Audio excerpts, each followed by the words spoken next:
ಓದೋ ವಯಸ್ಸಲ್ಲಿ ಓದೋದು ತುಂಬಾ ತುಂಬಾ ತುಂಬಾ ಮುಖ್ಯ. ಒಂದು ದಿವಸ ವಿಷ್ಣು ದೇವರು ಸರಸ್ವತಿ ದೇವರು ಮತ್ತು ಲಕ್ಷ್ಮೀ ದೇವರನ್ನ ಕೂರಿಸ್ಕೊಂಡು ಇಬ್ಬರಿಗೂ ಒಂದೊಂದು ವರ ಕೊಡ್ತಾರೆ. ಮೊದಲು ಲಕ್ಷ್ಮೀ ಮಾತೆಗೆ ಒಂದು ವರವನ್ನ ಕೊಡ್ತಾರೆ. ಲಕ್ಷ್ಮೀ ಮಾತೆ, ನಿನ್ನನ್ನ ಯಾರು ಬೇಕಾದ್ರೂ ಹೇಗ್ ಬೇಕಾದ್ರೂ ಕಷ್ಟಪಟ್ಟಾದ್ರೂ ಆಗಿರ್ಬೋದು, ಇನ್ನೊಬ್ರು ತಲೆ ಹೊಡೆದಾದ್ರೂ ಆಗಿರ್ಬೋದು, ನಿನ್ನ ಹೊಲಿಸ್ಕೊಂಡ್ಬಿಡ್ಬೋದು. ಬಟ್ ಒಂದು ಷರತ್ತಿದೆ, ನಾನು ಮನ್ಸು ಮಾಡಿದ್ರೆ ನಿನ್ನ ಯಾವಾಗ ಬೇಕಾದ್ರೂ ಅವಳಿಂದ ಕಿತ್ಕೋತೀನಿ.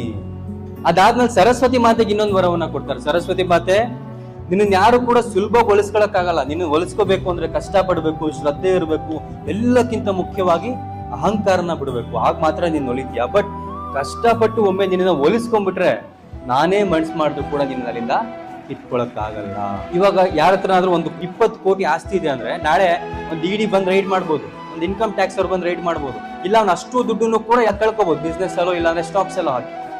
ಮತ್ತೆ ಅವ್ನು 0 ಇಂದ ಶುರು ಮಾಡ್ಬೇಕು. ಯಾವಾಗ ನೀವು ಒಂದು ಸಲ ನೀವು ಎಜುಕೇಶನ್ ಪಡ್ಕೊಂಡು ನೀವು ವಿದ್ಯೆನ ಪಡ್ಕೊಂಡ್ಬಿಟ್ಟು